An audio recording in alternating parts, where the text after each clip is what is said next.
Hello students, अब तक के हम लोग स्टडी कर चुके हैं कि परफेक्ट कंपटीशन के अंदर एआर एमआर में क्या रिलेशनशिप होता है और उसके अलावा एमआर और टीआर के बीच में क्या रिलेशनशिप होता है। उसके बाद हम लोगों ने पढ़ा था कि प्राइस लाइन क्या होती है और area under price line is what it is equal to TR. फिर हम लोगों ने दूसरी कंडीशन स्टडी करी थी जिसके अंदर अगर हम प्राइस को कम कर रहे हैं तो हम लोगों ने स्टडी किया था कि एआर और एमआर के बीच में कैसा रिलेशनशिप होता है और हमने देखा था कि दोनों ही डाउनवर्ड स्लोपिंग होती है। बस फर्क क्या होता है कि एमआर बहुत तेजी से कम होता है और एआर कंपैरेटिवली कम से कम होता है, इसलिए एआर ग्रेटर देन एमआर आता है। और एमआर को अगर हम लोग बिल्कुल न्यूमेरिकल टर्म्स में, क्वांटिटेटिव टर्म्स में बोलें तो जितने से एआर घटता है उसके ट्वाइस से एमआर घटता है, क्योंकि एमआर पे जो फर्क पड़ता है वो सिर्फ एक एडिशनल यूनिट से पड़ता है, जबकि एआर पे जो फर्क पड़ेगा वो टोटल से फर्क पड़ेगा। तो एआर पे कंपैरेटिवली कम फर्क पड़ता है इन कंपैरिजन टू एमआर। आज हम लोग आगे प्रोसीड करते हुए स्टार्ट करेंगे कि what is the relationship between TR and MR under the condition when a firm is able to sell more quantity of goods by lowering the prices. Prices को कम करके अगर फर्म कोई भी सेल आउट कर रही है तो टीआर और एमआर में किस तरह का रिलेशनशिप आएगा। शेड्यूल हम लोग सेम वही यूज़ करेंगे जो हमने पहले यूज़ किया था और बस हम लोग उसका टीआर और एमआर का रिलेशनशिप उसमें समझाएंगे। You can write it as output sold 1 2 3 4 and let's say this is 5 6 and 7। Fine. उसके बाद हम लोगों ने लिया था यहाँ पर कि एआर और प्राइस, और यहाँ पर क्या चीज़ हम लोग देख पाते थे कि एक यूनिट तो हम 10 रुपीज़ में सेल आउट कर रही है, दो अगर सेल आउट करनी है तो हमारे को प्राइस कम करना पड़ रहा था। For example 9 8 7 6 5 and this is 4। इसके साथ हम लोग जो निकालते हैं टीआर, तो टीआर का फॉर्मूला होता है प्राइस इनटू क्वांटिटी। प्राइस ये रहा, ये हमारा आउटपुट या क्वांटिटी है, दोनों को मल्टीप्लाई कर देंगे तो we will get it as 10 18 24 28 30 30 and 28. Last we will calculate MR and the formula for MR is TRN minus 1. It means it will be 10 8 6 4 2 0 and minus 2. This is the value of MR. आज हम लोग क्या study कर रहे हैं? Relationship between TR and MR। हम लोगों को TR और MR का रिलेशनशिप निकालना हो या फिर AR और MR का रिलेशनशिप निकालना हो, हमारा शेड्यूल सेम ही रहने वाला है। इवन हम एक ही ग्राफ के अंदर TR, MR और AR तीनों भी दिखा सकते हैं, शेड्यूल यही रहेगा। Relationship between TR and MR किस तरह का रिलेशनशिप है आप लोग ऑब्जर्व कर सकते हो कि TR और MR में रिलेशनशिप कैसा है कि एक ही जगह से स्टार्ट हो रहे हैं, TR इंक्रीज हो रहा है, हाईएस्ट पे पहुंच रहा है और फिर कम हो रहा है। चलिए कुछ इस तरह की शेप आएगी जब आप लोग बनाएंगे TR को,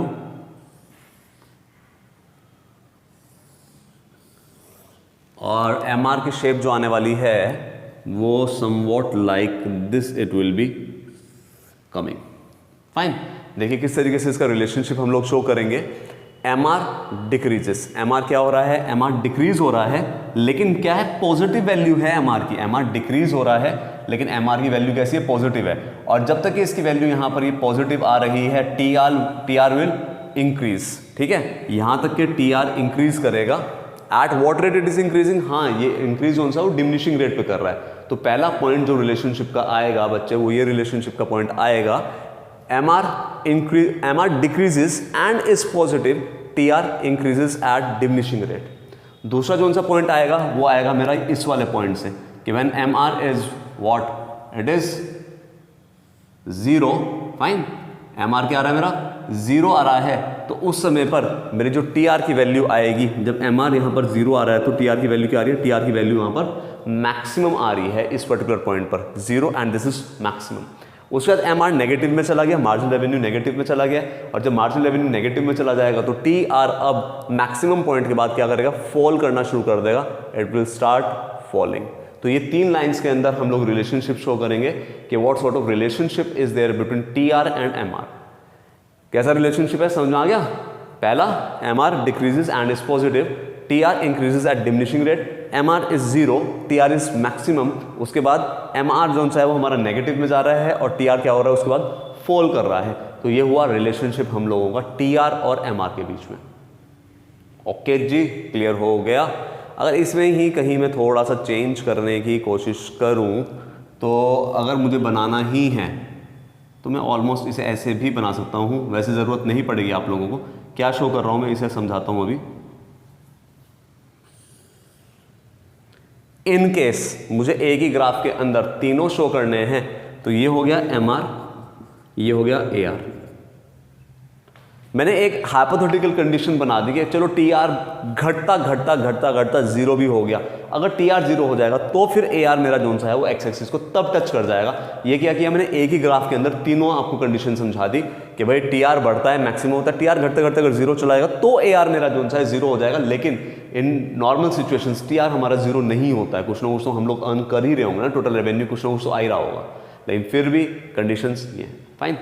अच्छा, अब तक के हम लोगों ने दोनों चीज़ें स्टडी कर ली, और वो दोनों चीज़ें बच्चे क्या स्टडी करी हम लोगों ने कि ए आर एम आर का रिलेशनशिप हम लोगों ने स्टडी किया जब प्राइस कम होते हैं, ए आर एम आर का रिलेशनशिप हम लोगों ने पढ़ा जब प्राइस कांस्टेंट रहता है। ये दोनों के दोनों जोन से हैं ए आर और एम आर, डिपेंड करता है प्राइस के ऊपर कि भाई प्राइस को हम लोग क्या लेकर चल रहे हैं। प्राइस अगर कांस्टेंट लेकर चलते हैं तो हम लोगों को याद है कि तब ए आर और एम आर क्या आता है, दोनों के दोनों हमारे इक्वल आते हैं। लेकिन अगर मैं इन्हें कांस्टेंट ना लेकर चलूं और मैं प्राइस कम करता जा रहा हूं तो प्राइस कम करने का मतलब ये हुआ कि फिर ए आर और एम आर दोनों मेरे डाउनवर्ड स्लोपिंग करवाते हैं, और डाउनवर्ड स्लोपिंग करके साथ साथ हमारा जो सा है A R greater than M R रहता है। अब एक पर्टिकुलर कंडीशन समझ लो, या ये समझ लो कि कुछ भी गिवन नहीं है। उन्होंने ना तो ये चीज़ बताई कि भाई प्राइस कम करने है, ना उन्होंने बताया प्राइस सेम है। फिर हम लोग एक तरीके का एक जनरल रिलेशनशिप समझाएंगे ए आर और एम आर के बीच में, ठीक है, जिसका कोई शेड्यूल बनाने की ज़रूरत नहीं है। इसे हम लोग जनरल रिलेशनशिप बोलते हैं, और इसे हम कब यूज़ करते हैं, जब एट टाइम ए आर और एम आर का रिलेशनशिप हम निकालने के लिए बोल दिया जाए, ना तो कंडीशन परफेक्ट कंपटीशन की बोली जाए, यानी ना तो प्राइसेस को सेम रखने के लिए बोला जाए, ना ही कंडीशन इम्परफेक्ट कंपटीशन की बोली जाए, यानी कि प्राइसेस को कम करने के लिए बोला जाए। तो ऐसी कंडीशन के अंदर हम लोगों को क्या करना है, एक जनरल रिलेशनशिप बनाना है, और किस तरह से बनेगा वो आप लोगों को एक ग्राफ बनाना है और उसे समझाना है बस। And this is what this is, general relationship between AR and MR. This is MR and this is AR. MR rises, AR rises. ठीक है, यहाँ लिख देता हूँ मैं आप लोगों के लिए, ये जनरल रिलेशनशिप है। MR increases, AR increases, दोनों इंक्रीज कर रहे हैं, और जब इंक्रीज कर रहे हैं तो MR AR से ज़्यादा होगा। ऐसे कंडीशन के अंदर MR will be greater than AR। ठीक है बेटा, उसका सेकंड पॉइंट जो आएगा, MR cuts AR at its maximum point. MR AR को मैक्सिमम पॉइंट पर कट करेगा जहां पर मेरा MR AR के बराबर हो जाएगा। MR cuts AR at its maximum point where MR will be equal to AR। ये क्या आ गया, ये मेरी दूसरी कंडीशन आ गई कि भाई MR AR इंक्रीज होते हैं, MR बढ़ता है, AR बढ़ता है। जब बढ़ते हैं तब यहां तक के हम लोग ऑब्जर्व कर सकते हैं कि MR AR से ज़्यादा है। उसके बाद एक पर्टिकुलर पॉइंट पर MR AR के बराबर है। उसका जब फॉल कर रहे हैं तो फिर यहां पर AR ग्रेटर देन MR होगा, यानी कि थर्ड पॉइंट मेरा आ जाएगा MR falls, AR falls and AR is greater than MR। ठीक है, आप लोग इसे वैसे भी समझ सकते हो कि हम लोगों ने एक एग्जांपल समझा था कॉस्ट चैप्टर के अंदर कि हाँ, मार्जिनल के बिहेवियर पे जो सा है मेरा एवरेज डिपेंड करता है, क्योंकि मार्जिनल को ऐड कर करके मेरा टोटल बनेगा, और टोटल को फिर आउटपुट से डिवाइड करके एवरेज बनेगा। यानी कि मार्जिनल से टोटल, और फिर टोटल से कहीं ना कहीं मेरा एवरेज निकल कर आ रहा है। इस चीज़ की वजह से मार्जिनल पर डिपेंड करेगा मेरा एवरेज। जब मार्जिनल बढ़ेगा तो मार्जिनल एवरेज को भी पुल करेगा और एवरेज भी इंक्रीज करेगा। लेकिन क्योंकि MR ग्रेटर देन AR है तो यहाँ पर जो सा AR ज़्यादा नहीं होगा, MR ही ज़्यादा होगा। उसके बाद MR AR को मैक्सिमम पॉइंट पर कट करेगा, फिर MR जब फॉल करेगा, जब मेरा मार्जिनल रेवेन्यू फॉल करेगा तो मेरे टोटल रेवेन्यू में जो एडिशन हो रहा होगा वो कम होता चला जाएगा, जिसकी वजह से एवरेज रेवेन्यू भी कम होना शुरू हो जाएगा, क्योंकि एवरेज का जो बिहेवियर है वो डिपेंड करता है मार्जिनल के ऊपर। हम लोगों ने एक विराट कोहली के एग्जाम्पल से समझा था कि मार्जिनल और एवरेज किस तरीके से आपस में रिलेटेड है। हम लोगों को वो समझाने की जरूरत कहीं नहीं पड़ने वाली है, लेकिन एट टाइम मन में अगर डाउट आए कि नहीं यार मार्जिनल और एवरेज क्यों इक्वल बताते हैं, तो बेटा वो लॉजिक यहाँ पर इस तरह से यूज होता है। क्लियर, समझ में आ गई ये वाली बात भी। चलिए अब नेक्स्ट समझें। ये हमारा जनरल रिलेशनशिप है, कोई शेड्यूल की ज़रूरत नहीं है। कुछ बुक्स में दिया होगा, कुछ बुक्स में नहीं दिया होगा, और मैंने बताया आप लोगों को कि जहाँ पर इवन टीचर्स ने ही स्पेसिफाई नहीं किया कि भाई रिलेशनशिप तो आप लोगों को बताना है मार्जिनल और एवरेज का, लेकिन उन्होंने स्पेसिफाई नहीं किया कि कहाँ पर किस तरह से यूज़ करना है। तो be clear with your thoughts. फिर हम क्या करेंगे, फिर हम जनरल रिलेशनशिप बनाकर आ जाएंगे। ठीक है, ये हो गया हमारा मार्जिनल और ये। अच्छा, एक चीज़ और मैं आप लोगों को बता दूं, हम लोग जब एवरेज रेवेन्यू का कर्व बनाते हैं तो मैं यहाँ पर ले रहा हूँ एवरेज रेवेन्यू, है ना, और यहाँ पर क्या होता है आउटपुट सोल्ड, है ना, क्वांटिटी सोल्ड, और ये ग्राफ मेरा जोन सा है in the case of let's say perfect competition parallel to what it is, parallel to X axis, AR is equal to MR is equal to price, यानी कि average revenue curve क्या आता है मेरा parallel to X axis आता है। अब मैं यहाँ पर एक चीज बहुत ही माइन्यूट जोन से जो कंसेप्ट को बिल्ड करने के लिए यूज होती है वो ये है, average revenue is nothing but it is demand curve. ये क्वेश्चंस जो मैं बताता हूँ मैं इसलिए बताता हूँ कि एट टाइम किसी भी स्कूल का पेपर आप लोगों को ना अटके, नहीं तो इतना कंसेप्चुअल एट टाइम टीचर्स नहीं पूछेंगे। हाँ, मेरा अगर पेपर किसी स्कूल के अंदर आता है तो मैं इस तरह के क्वेश्चंस पूछूंगा, तो इसलिए आप लोग जो है प्रिपेयर्ड रहें इस चीज़ के लिए। क्वेश्चन है कि average revenue is nothing but demand curve. याद करिए, डिमांड कर्व हम लोगों ने स्टडी किया था और डिमांड कर्व हम लोगों को क्या शो करता था कि different quantities of commodity that the buyer is willing to buy at different price is known as demand. कौन कौन कितनी क्वांटिटी हम लोग परचेज करेंगे डिफरेंट प्राइस पे, उसे हम लोग डिमांड बोलते थे। इसी तरीके से अगर मैं यहाँ पर इसे रिलेट करूँ एवरेज रेवेन्यू से, तो एवरेज रेवेन्यू का मतलब क्या हुआ कि कितना revenue on an average collect हो रहा है डिफरेंट क्वांटिटीज को सेल आउट करके। यहाँ पर सिर्फ मैं सेलर के पॉइंट ऑफ व्यू से बात कर रहा हूँ, वहाँ पे मैं कंज्यूमर के पॉइंट ऑफ व्यू से बात कर रहा हूँ, लेकिन एवरेज रेवेन्यू को मैं प्राइस बोल सकता हूँ। और क्वांटिटी सोल्ड क्या होगा, क्वांटिटी डिमांडेड के इक्वल होगा। भाई मैं कितनी बेच पा रहा हूँ, लोग जितनी डिमांड कर रहे होंगे, इसमें क्वांटिटी डिमांडेड बोल सकता हूँ। तो प्राइस और अल्टीमेटली क्वांटिटी डिमांडेड, ये क्या है, ये हमारा डिमांड कर्व है, ये रिलेशनशिप है प्राइस और डिमांड के बीच में। इसलिए एट टाइम अगर कभी पूछा जाए ट्रू फॉल्स में कि whether average revenue and demand is same और not, average revenue and demand are same, इसलिए हम एवरेज रेवेन्यू कर्व को डिमांड कर्व बोल देते हैं। और परफेक्ट कंपटीशन के अंदर अगर मैं इलास्टिसिटी ऑफ डिमांड से इसे रिलेट करूं, जिन्हें समझ में नहीं आ रहा है प्लीज आराम से छोड़ देना, बिना टेंशन के। पेपर में आने के चांसेस ना के बराबर हैं, लेकिन जिन्हें समझ में आ रहा है वो इंजॉय करो और समझो। मैं बोल रहा हूं यहां पर क्या, ED is equal to infinity, perfectly elastic demand का जोन सा है ये हमारा एग्जाम्पल है। सेम प्राइस पर कितनी भी क्वांटिटी जब बिकती है तो उसके क्या बोलते हैं, ED is equal to infinity. और यहाँ पर एवरेज रेवेन्यू के हिसाब से अगर मैं बोलूँ तो सेम प्राइस रखते हैं हम परफेक्ट कंपटीशन के अंदर, पहली यूनिट 10, दोनों 10, तीनों 10, चारों 10, इस तरीके से लेकर चलते हैं। यानी कि सेम प्राइस पर कितनी भी क्वांटिटी सेल आउट हो रही है, कितनी भी क्वांटिटी परचेज हो रही है, तो यहाँ पर अगर मैं बोलूँ तो ED is equal to infinity. Fine, तो याद रखेंगे कि एवरेज रेवेन्यू बेसिकली क्या है, एवरेज रेवेन्यू मेरा जोन सा है वो डिमांड कर्व के इक्वल होता है। तो आप लोगों को पता होना चाहिए कि कभी कोई भी पूछे तो आपको ये ना लगेगा यार ये तो सुना हुआ ही नहीं है। ठीक है, चलिए एक और हमारा बेसिक इसमें क्लियर हुआ। अब मैं एक चीज वो बताने जा रहा हूं जो सिलेबस के अंदर नहीं है।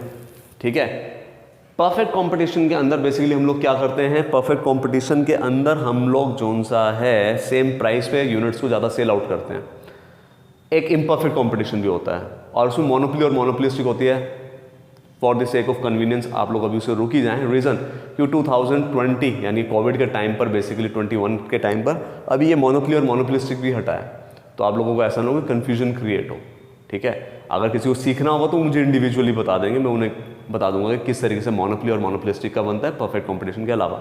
अभी आप 3 मानकर चलेंगे, पहला जब प्राइसेस को सेम रख रहे हैं, दूसरा जब प्राइसेस को हम लोग कम करके चीज को सेल आउट कर रहे हैं, और तीसरा जब कुछ भी गिवन नहीं है तो मैं जनरल रिलेशनशिप बनाकर आ जाऊंगा। अब लास्ट टॉपिक ये भी कहीं ना कहीं सिलेबस से बाहर का ही है, लेकिन फिर भी आप लोग सीख लें।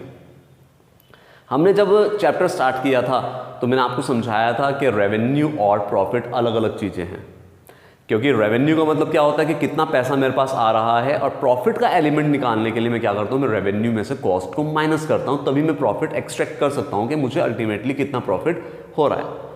ठीक है, तो इस चीज को आप लोग समझें कि अगर कभी वहां पर बोला जाए कि ब्रेक इवन पॉइंट समझाएं, तो ऐसा नहीं कि बिल्कुल ब्लैंक हो जाएंगे आप लोग। ब्रेक इवन पॉइंट का मतलब समझें, जहां पर मेरा टोटल रेवेन्यू टोटल कॉस्ट के इक्वल हो जाएगा, उस पर्टिकुलर पॉइंट को मैं बोलता हूं ब्रेक इवन पॉइंट। ठीक है। ब्रेक इवन पॉइंट का मतलब हुआ when my total revenue is equal to total cost. आप लोग ऐसा समझ सकते हैं सिर्फ अभी के लिए, अभी चेंज कर दूंगा मैं, कि ना फायदा हो रहा है ना नुकसान हो रहा है, ठीक है जी, जितना पैसा आ रहा है उतना ही मेरा खर्चा हो रहा है, तो इसे हम ब्रेक इवन पॉइंट बोलते हैं। और इसका जो ग्राफ बनेगा, शेड्यूल एसेट्स बनाने की ज़रूरत नहीं है, जो ग्राफ बनेगा, अगर आप लोगों को याद हो टोटल रेवेन्यू का कर्व परफेक्ट कंपटीशन में कहाँ से स्टार्ट होगा, टोटल रेवेन्यू का कर्व जो सा है परफेक्ट कंपटीशन के अंदर हमारा ओरिजिन से स्टार्ट होगा, तो ये बन गया मेरा टोटल रेवेन्यू कर्व। ओके है जी।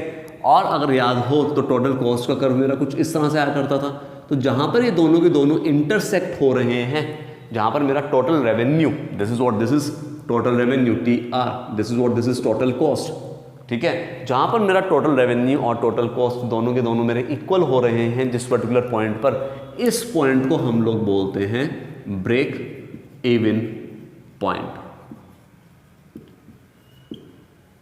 Break even point means where TR is equal to TC। अब जो मैंने बताया था कि अभी कुछ बता रहा हूं फिर चेंज करूंगा, इसी पर्टिकुलर पॉइंट को हम लोग नॉर्मल प्रॉफिट का रीजन या नॉर्मल प्रॉफिट भी बोलते हैं। यार अभी तो मैंने समझा कि जितना रुपया आ रहा है उतना ही खर्चा हो रहा है, तो ना प्रॉफिट ना लॉस। अब मैं बोल रहा हूँ ये नॉर्मल प्रॉफिट है। आप लोग डेफिनेशन उठाकर देख लेना कि इन इकोनॉमिक्स नॉर्मल प्रॉफिट हम लोग बोलते हैं, हम तब अर्न कर रहे हैं जब मेरी टोटल कॉस्ट पूरी हो रही है, यानी कि फिक्स और वेरिएबल कॉस्ट अगर मेरी पूरी हो पा रही है तो कुछ ना कुछ बेसिक, कुछ ना कुछ मिनिमम प्रॉफिट मेरे को अर्न हो रहा होगा। टोटल कॉस्ट के अंदर मिनिमम प्रॉफिट इंक्लूडेड होता है, इसलिए इसे ही हम नॉर्मल प्रॉफिट भी बोलते हैं। कभी भी गलती मत करना इसके अंदर कि आप लोगों को लगे कि ब्रेक इवन पॉइंट और नॉर्मल प्रॉफिट का पॉइंट अलग अलग है। ब्रेक इवन पॉइंट और नॉर्मल प्रॉफिट का रीजन एक ही है, एक ही पर्टिकुलर पॉइंट को हम लोग ब्रेक इवन पॉइंट या नॉर्मल प्रॉफिट का पॉइंट बोलते हैं। कैसे लिखेंगे? Normal profit is the part of total cost. If the firm is able to cover its fixed and variable cost, that is it is able to cover its total cost, we are expecting a minimum of profit that keeps entrepreneur interested, that he won't be withdrawing his amount and he will continue the business operation because he is earning some minimum profit, and that is what, that is normal profit, and that is the condition TR is equal to TC। more than enough है, क्योंकि teacher अगर normal profit देगा तो उन्हें खुद को knowledge होगी इस चीज़ की कि नॉर्मल प्रॉफिट क्या होता है। फाइन। अगर मैं यहाँ पर बोलूँ तो बच्चे यहाँ पर मेरी कॉस्ट कंपैरेटिवली ज़्यादा है इस रीजन के अंदर, तो इस रीजन के अंदर बेसिकली क्या हुआ, मेरी कॉस्ट ज़्यादा है, रेवेन्यू कम है, तो इसे हम लोग क्या बोल सकते हैं, ये हमारा सुपर नॉर्मल लॉस है। यानी कि एक तरीके यहाँ पर हम लोग सुपर नॉर्मल लॉसेस बोल दें या एबनॉर्मल लॉसेस बोल दें कि यहाँ पर हमें लॉसेस हो रहे हैं, रेवेन्यू कंपैरेटिवली कम है और मेरा जोन सा है कॉस्ट कंपैरेटिवली ज़्यादा आ रही है। इसके अपोजिट अगर मैं इस पर्टिकुलर एरिया को देखूँ तो इस पर्टिकुलर एरिया के अंदर क्या हो रहा है, इस पर्टिकुलर एरिया के अंदर मेरा रेवेन्यू कंपैरेटिवली ज़्यादा हो रहा है और मेरी कॉस्ट कंपैरेटिवली क्या आ रही है, मेरी कॉस्ट कंपैरेटिवली कम आ रही है। तो इस पर्टिकुलर पॉइंट को हम लोग बोलेंगे क्या है, ये नॉर्मल नहीं, ये क्या है, नॉर्मल प्रॉफिट्स के या सुपर नॉर्मल प्रॉफिट्स का रीजन है। ठीक है, क्योंकि यहाँ पर रेवेन्यू ज़्यादा है और कॉस्ट कंपैरेटिवली कम है। इसे हम TRTC की टर्म्स में भी शो कर सकते हैं। इस पर्टिकुलर पॉइंट को वो बोले ARAC कर्व के हिसाब से आप नॉर्मल प्रॉफिट समझाएं, तो आप बेसिकली क्या करेंगे, इसे क्वांटिटी से डिवाइड करो, TR upon quantity will be AR and TC upon quantity will be nothing but it will be average cost. Fine. अब आप लोगों को याद होना चाहिए, परफेक्ट कंपटीशन का एग्जांपल हम लोग लेकर चलते हैं। This is what, this is our average revenue AR, याद है ना, एवरेज रेवेन्यू जो मेरे परफेक्ट कंपटीशन के अंदर होगा वो क्या होता है, पैरेलल टू एक्स एक्सिस होता है क्योंकि AR MR प्राइस सब सेम रहता है। और एवरेज कॉस्ट कर्व कैसा होता है मेरा, यू शेप्ड कर्व, जहां पर ये एक तरीके से इसे पॉइंट को मीट कर रहा है। इस पर्टिकुलर पॉइंट को हम लोग क्या बोलेंगे, this is break even point या नॉर्मल प्रॉफिट। क्लियर, समझ में आ गया? तो ब्रेक इवन पॉइंट हम लोग TRTC से भी समझ गए, ब्रेक इवन पॉइंट हम लोग इससे भी समझ गए। इसके शेड्यूल्स बनाने की जरूरत नहीं पड़ेगी आप लोगों को, सिर्फ ग्राफिकली रिप्रेजेंट आप लोगों को करना आना चाहिए। ओके है जी, समझ में आ गया?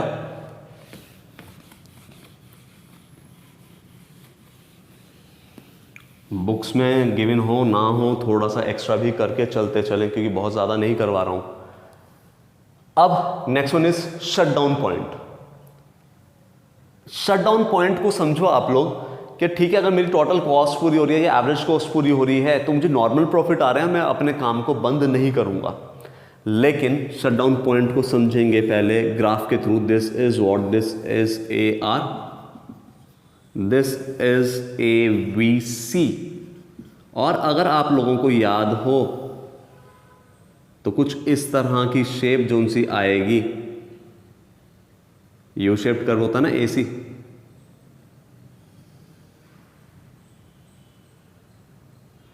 फाइन। देखो हमें ग्राफ तो जोन से हैं प्लॉट तो करने नहीं है, तो शेप एटलीस्ट हम लोगों की एक्यूरेट आ जाए। This is what, this is AC. बड़े आराम से समझो, मैंने एक जगह रेंट पे ले ली और मैंने पढ़ाना शुरू कर दिया, ठीक है। इलेक्ट्रिसिटी का बिल मेरा निकल रहा है, ठीक है, और मेरा जोन सा है वेरिएबल कॉस्ट पूरी निकल रही है, फर्नीचर वगैरह का भी खर्चा निकल रहा है, पानी का भी खर्चा निकल रहा है, लेकिन मेरी फिक्स कॉस्ट नहीं निकल पा रही है, यानी कि मेरा रेंट नहीं निकल पा रहा है। यार रेंट तो फिक्स कॉस्ट है, अब 1 महीने का रेंट मैं दे चुका हूं, तो अल्टीमेटली अपने बिजनेस को तो मैं बंद करूंगा नहीं, बिजनेस को तो मैं चलाऊंगा।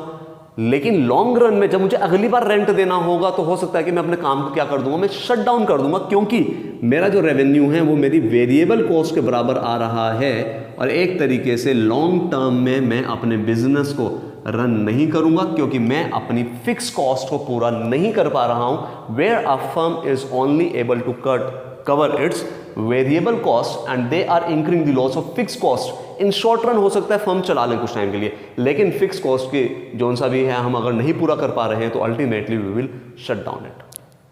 अब मैं 1-2 चीज़ और एक्स्ट्रा बता रहा हूं, क्योंकि चैप्टर 100 नहीं 120% फिनिश कर लें, कि ऐसा ना हो कहीं पे अटक जाएं आप लोग। प्लीज़ इसे समझ लें कि वेरिएबल कॉस्ट पूरी अगर हो रही होगी और एवरेज कॉस्ट पूरी नहीं हो रही है तो शट डाउन पॉइंट आ जाएगा। अगर एवरेज कॉस्ट पूरी हो रही होती तो वो मेरा क्या हो जाता, नॉर्मल प्रॉफिट। मैं फर्म को बंद नहीं करूंगा। सिर्फ मैं ग्राफिकली समझा रहा हूं, शायद बुक्स में आपके गिवन ना हो। अगर टोटल रेवेन्यू टोटल कॉस्ट से ज़्यादा हो, क्वांटिटी से डिवाइड करो, ये आ गया एवरेज रेवेन्यू और ये आ गया average cost. On an average मेरा रेवेन्यू ज़्यादा आ रहा है और कॉस्ट मेरी कंपैरेटिवली कम आ रही है। इसे हम लोग ग्राफिकली ऐसे शो कर देंगे, ये मेरा एवरेज रेवेन्यू, ये मेरी एवरेज कॉस्ट। फॉर एग्जाम्पल ये मार्जिनल कॉस्ट हो गई। अगर ये समझ में आ जाए ठीक है, नहीं तो बुक्स में नहीं दे रखा है तो छोड़ देना। यानी कि एक तरीके से कॉस्ट मेरी क्या आ रही है, कंपैरेटिवली ज़्यादा आ रही है और मेरा रेवेन्यू कंपैरेटिवली कम आ रहा है, तो इसे हम लोग क्या बोल सकते हैं, this is what, this is super normal या सुपर नॉर्मल लॉसेस। इसे आप ऐसे समझो, यार कॉस्ट ज़्यादा आ रही है, रेवेन्यू कंपैरेटिवली कम आ रहा है, तो ये क्या आ रहा है, ये मेरा लॉस आ रहा है। इसके अपोजिट समझोगे तो और क्लियर हो जाएगा। जहाँ मेरा टोटल रेवेन्यू टोटल कॉस्ट से ज़्यादा होगा, क्वांटिटी से डिवाइड कर दो, यानी कि ऑन एन एवरेज अगर मेरा ARAC से ज़्यादा आ रहा है तो मेरा क्या हो जाएगा, रेवेन्यू कंपैरेटिवली ज़्यादा, मुझे सुपर नॉर्मल प्रॉफिट्स हो रहे हैं, या मैं एबनॉर्मल प्रॉफिट्स उन्हें बोल सकता हूँ। किस तरीके से, ये मेरा एवरेज रेवेन्यू, ये मेरी एवरेज कॉस्ट, मार्जिनल कॉस्ट से यहाँ से कट करेगी सिर्फ ग्राफिकली शो करने के लिए, और ये पर्टिकुलर रीजन जोन सा है, यहाँ पर मेरा रेवेन्यू ज़्यादा कॉस्ट कम। यहाँ मेरा रेवेन्यू कम कॉस्ट ज़्यादा, जब कॉस्ट ज़्यादा आ रही है तो मुझे लॉसेस हो रहे हैं, जहाँ पर मेरे कॉस्ट कम आ रही है रेवेन्यू ज़्यादा आ रहा है तो मुझे प्रॉफिट्स हो रहे हैं। तो this is what, this is super normal profits. इस तरह से हम लोगों ने कुछ एक्स्ट्रा पॉइंट्स उनसे थे वो भी फिनिश कर लिया, ठीक है। तो दिस इज कंप्लीटेड, फाइन। चलिए मिलते हैं नेक्स्ट लेक्चर में न्यूमेरिकल्स के साथ। पहले बेसिक्स क्लियर करके रखेंगे उसके लिए।